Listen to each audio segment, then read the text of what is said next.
Hi, friends. Welcome to Talk and Care.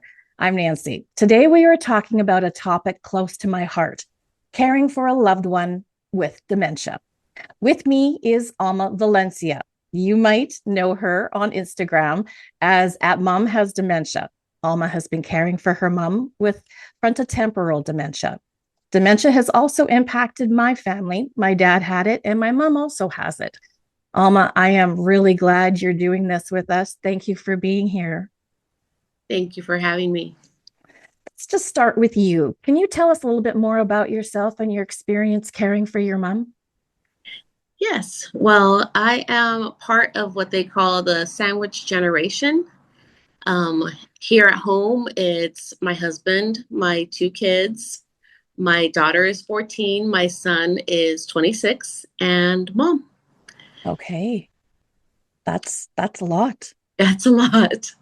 So, our journey started back in 2015 when we started seeing um, odd behaviors with mom, and we really didn't understand what we were dealing with. Um, we just you figured, oh, she's just going through menopause or she's having midlife crisis, and we would just explain all those odd behaviors away. How And old was she? she was in her early 60s, So she was young. very young, very young. And um, prior to that, we also cared for my grandmother who had Alzheimer's. Mhm. And then her sister, my mom's sister, was diagnosed with Alzheimer's. So we were familiar with different forms of dementia, but Mhm. never did we even know about frontal temporal dementia. Was it ever like mentioned to us? She was initially diagnosed with depression. My mom was diagnosed with depression and alcoholism because she picked up like random compulsive behaviors, gambling. Um, she got into numerology. Oh my goodness. I could write a whole book of everything Yes. we experienced. Um, Not until memory came into view where we noticed that she was repeating things, and her short-term memory was affected, did we really address the Mhm. possibility that it was dementia. And And when and once you had that diagnosis, like how did you navigate it? um, well, the neurologist mentioned it looks like frontal temporal dementia, but we were so deep into the behavior and everything that we were dealing with that I didn't even I didn't even like do my research to educate myself. I was just dealing with what we were dealing, putting out fires every single day, Mhm. and just trying to understand what we were faced with. I mean, it was I don't know how many times I would say during the day, like, what's wrong with you? Like, why are you doing that? Like it it just it just was so hard for us to see mom changing. So Yeah. and eventually I'm like, okay, I need to figure this out. I need to really deep dive into um, getting resources for mom, um, maybe care at a facility. And that didn't work out because it's very expensive. Yeah. And she was very young, so she didn't really qualify for many options. I mean, we didn't have many options. She didn't qualify for Medicare. Here in the state of California, we have our Medicaid, which is Medi-Cal. Mhm. So she was able to qualify for that. But still, like I was having a really hard time finding resources. So I just really did things on my own. Mhm. And I'm like, I think I'm gonna have to share. And that's what sparked the idea on social media. I'm like, I need to share what is happening with us because we can't be the only family going through this. And so I started sharing the good and the bad, the very raw behaviors, and very, very opposed to what my family thought. Like they're like, how could you share this information? I'm like, I have to. Like, we're not gonna, this isn't sustainable. Like, I don't. I can't do this on my own. Mhm. And so then that's how Mom Has Dementia started. And Okay. through social media, I started learning and educating myself. And then it just, I mean, I don't have thousands of followers, but I Oh, have you have an really amazing good growth in your community community. that Yes. really, oh my God, I would be completely lost if it wasn't for our community and if it wasn't for content creators that shared their journey and their loved ones experience. And that's, I just started to learn. And once you start to educate yourself on dementia, then you can really meet the person where they are at.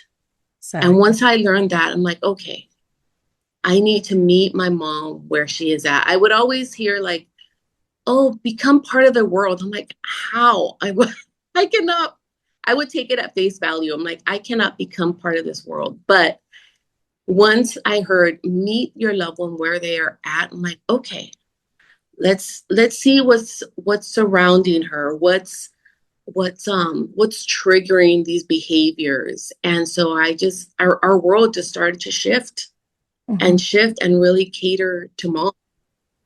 How do you And how do you deal but when before, something triggers her or she's confused? Like, do you have any strategies for that you can share? in the beginning, she would get triggered with food. Mhm. And so I have this little bunch of bananas in the kitchen. And so she would see the bananas and she's like, I haven't eaten anything all day. I need to eat. I'm like, okay. And I would give her a banana. And then she would step out into another room and come back into the kitchen and she would see the bananas. I'm like, she's like, I haven't eaten. I'm like, after a while, I'm like, all right, I need to remove out of sight, out of Yeah. mind. I'm like, but I don't want my mom to, I still felt that she had this need, like she was hungry. So I really started to schedule meals, like organize our table where she sat in the same place, kind of just like really creating this repetition Mhm. so I can meet that need. And almost predictable, right? Like Yes. very like a Yes. set schedule, everything's at the same time. Everything's at the same time. So she would have her breakfast at the same time, her mid morning snack, um, her lunch, and then mid afternoon snack, and then early evening meal, and that was it. And Yeah. then plenty of water all day long. But I would study her and figure out what were her triggers, and then I would remove them and replace them with something else, Okay. so Yeah. that could still adapt to that need that she needed something. Either she was bored or she just. I also recognize that my mom loved sensory stuff. With Yes. me, it's all about sensory Mhm. needs. So mom likes like chewy food, so I would give her carrots so she could like chew on them. And then eventually I bought her a big thing of yarn. So she would just pull at it. So whenever she felt anxious, she would just pull at this like big ball of yarn, but it was soft that it was comforting to her. So you just learn to like really see what your person needs. And my mom wasn't the type that liked crafts or anything like that, but I recognized that she needed something to comfort her. My mom Mhm. was very like she loved cozy clothes and she liked to feel comfortable. So I'm like, okay, that is a need that she is looking for. So I need to figure out, how I can meet that need. Mhm. What does a typical day look like from a caregiving standpoint? Can you give us an idea of what your routine actually looks like? Well, during COVID, um, our daily routine was a bit of a challenge because mom being young, Mhm. if mom was she liked to exercise, she liked to walk, and that's another symptom of FTD that they love to walk, they wander, and that was something that my mom needed, and we were isolated. We were, during the shutdown, we were just here at our apartment. So she would wake up at 5:30 in the morning, ready to go. Oh, 5:30. 5:30 in the morning. Yeah. And so we would all get up early and start our day. And so I feel like a lot of families go through that their loved ones are like ready to go. And then they're like, okay, how do I fill an entire day of different activities? So I would have different toys or different things all set up all around the house so that she can just keep herself busy while I cooked or while I cleaned. I would have her help out with just regular daily stuff, sweep outside, folding napkins. Or I had like a set of napkins dedicated for her. So she would fold those to help me. And I just kept her busy just doing regular stuff. And then I had to get very creative and I bought little trinkets and stuff for her to like play with when she would get absolutely bored. Um, Right. but you just really have to think outside of the box. You really do. Yes, you do. Yeah. I remember those early days with my dad as well. And I think what we did was we um, had an iPad and we put videos and pictures and his favorite music and his favorite movies on there, just stuff that we could interact with him to help either redirect him Yeah. or just help trigger some conversation, which was always great. With that, did you ever reach out for support from a home care agency in those really challenging moments? I did. I reached out to all the adult day centers in our neighborhood, in actually in all of LA County. And LA County is huge. Um, Unfortunately, because my mom was an exit seeker and wanderer, due to her safety, they wouldn't accept her. So I wasn't able to find anything until um, I reached out to an organization that cares for individuals with autism and Down syndrome and other disabilities. And I asked for an assessment, and they fell in love with my mom. And they're like, we don't normally take in people living with dementia, but we love her. We'll take her in. And most of her challenges were very similar to what they were already dealing with other participants. So that's where mom has been going for a few years now. And so that's really the only support that I have received through the community. Mhm. The other thing is I am what they call an IHSS provider. And here in the state of California, we have they offer in-home supportive services, and that's what IHSS is. Okay. And that is covered through the Medicaid program. And so, excuse me, mom was able to qualify for that because mom had no resources. Mom was living with us and not resources, assets. So, Mhm. so she was able to qualify for that. And what difference has that made? And what does that look like? Well, I am able to stay home. I am her provider, and because she is an exit seeker, she does tend to want to escape. She needs 24-hour supervision. And so I qualify for the maximum amount of hours. So I am able to stay home and care for her, and I get paid by the state. Okay. So um, prior to our caregiving experience, I was in the fashion industry, and I had to let go of my career to take on this role.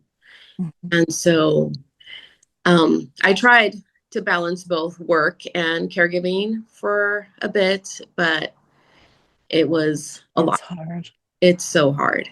I Yeah.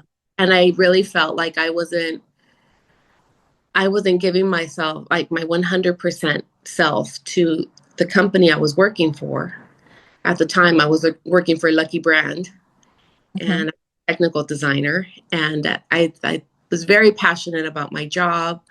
I loved the team aspect. I loved meeting our crazy deadlines in the fashion industry. It's very, very busy, It's a go, go, go. very fast paced. Yeah. But I love that lifestyle. Mm-hmm. And so I had to learn to really slow down and assess our life and be willing to let go of that life and just take on this caregiving journey. And so here we are. And, we both know caregiving can be emotionally draining. How do you make sure to take care of yourself while you're taking care of someone else? Um, I I recognize that there are different things about myself that fuel my soul. Mm-hmm. So spiritually, emotionally, physically, and mentally. When I feel that I'm being a little negative and very Debbie Downer, I'm like, oh no, no, no. I have to like look for joyful moments. And so I love coffee. I go out to Mm-hmm. shops. I love sitting in a coffee shop and just smelling like the roasting of the coffee beans. Um, I love meeting with other fellow caregivers. I've created Mm-hmm. so many wonderful caregiver friendships that understand what it is, that we're dealing with because you have your friends, Yeah. your childhood friends, your college friends, your former coworkers, but Those connections with others going through it is vital. yeah, those former connections fill that need, but Mm-hmm. caregiver friendships are just they just uplift you and you just encourage one another, and there is so much so much healing in that. And also spiritually, I really try to just connect with my upbringing. I was raised Catholic, and so I do a lot of meditating prayers. Um, and I pray with my mom too. And Mm. I try to pray the same prayers that she taught me as a child. Um, with FTD, there is also a form called aphasia, where Okay. they lose their sense of speaking. And so my mom does she says words, but they don't make sense. Mm-hmm. So I try to repeat these prayers to her so that she can remember them. And she does, like based Yeah. on She her knows. language, she knows. She knows. She Yeah. knows. And I just wanted to go back a little bit on FTD, for those who do not know what frontal temporal dementia is and where it affects the brain. It affects the frontal temporal part of the brain um, that is in charge of behavior and speech, and so and movement as well. And Okay. with frontal temporal dementia, that's where you get like really challenging behavior, a lot really bad sundowning. My mom, we learned very early on that my mom would start to sundown at 11 in the morning. That Oh, that's early. her behavior would just shift. She would Mm-hmm. wake up early and be okay for a few hours, and then like it's as if her brain was like, okay, I'm done for the day, and she would just shift, and she would get very anxious and nervous and pace back and forth. So going back to learning the triggers, Mm-hmm. And redirecting. redirecting was very, very important. Um, and then we started to recognize her speech was starting to change. She would she would describe things instead of calling them by their name. So, for example, a paper towel, she would call it blanco, and Mm-hmm. blanco in Spanish is white. Mm-hmm. And she would point at it instead of saying, hand me a paper towel. Um, and so I would recognize, I would notice like slight changes until eventually all her speech didn't make sense. Yeah. Yeah. And so that's primary progressive aphasia.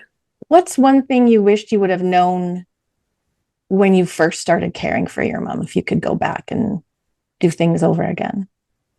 Oh, I wish I would have known about frontal temporal dementia. Mm-hmm. I think it would have saved a lot of stress, a lot of the unknown. And if we would have deep dived into the dementia, or just to know that these forms of dementia can affect somebody so young, because you think dementia and you think it only affects you later on in life. Older, yeah. But no, that's not the case. There's early onset Alzheimer's. There's Mm-hmm. 120 different forms of dementia. And so I didn't know that. Mm-hmm. So knowing, or just being aware,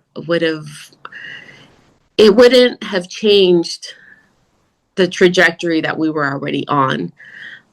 Because experts also have said that once you really start noticing the symptoms, the dementia Mm-hmm. already have been developing years before. And so if we would have at least known that there was this form of dementia, we would have been able to catch financial challenges, financial decisions that my mom made. Um, um, I would have been able to explain to the family what was happening. It would have avoided just stress within the family. My mom is a baby of 12. Oh And my goodness, big family. big family, a very Big big family. family. Um, Many have passed away. There's only 4 left. And so, um, I don't know. There was a lot of misunderstandings. Mm-hmm. And so a lot of people, or a lot of family members, just have kind of isolated us, like that it's our issue. And I'm like, no, it's a family issue. Yeah. Family issue. And It's hard for some family to really want to go there. yes, Yeah, yes. And to talk about it, those are hard topics. they are. Looking back, Yeah, is there a tip or small change that made the biggest difference in your day-to-day experience? definitely to slow down and recognize that your loved one isn't giving you a hard time, that they are having a hard time. Mm-hmm. So I have learned to slow down for my mom, to allow her brain to catch up. It's like I always like I picture like a gear, and I always tell her, I'm like, Yes. find gear, mom, find that gear. If you can't find it, grind it. Like just, Yeah. you know, just don't rush them. And I'm constantly reminding myself, like, just give your mom time to get out of the house, into the Mm-hmm. car, out of the car, and just allow yourself more time, because um it just avoids any frustration. I think just when we're just so used to like being on the go. Mm-hmm. For us, it's easy, Yeah. we're able to. We're But just used to fitting everything into our schedule. Sometimes we just have to go with the flow. definitely, And for those just starting out on this journey, what advice would you give them? you are not alone. Mm-hmm. You are not alone, and every person is different. Um, and and you will find your person that you will be able to connect with. Mm-hmm. Um, I know I have my godmother of care, that I call her. Her handle is Mom of My Mom, Jack Hmm. here.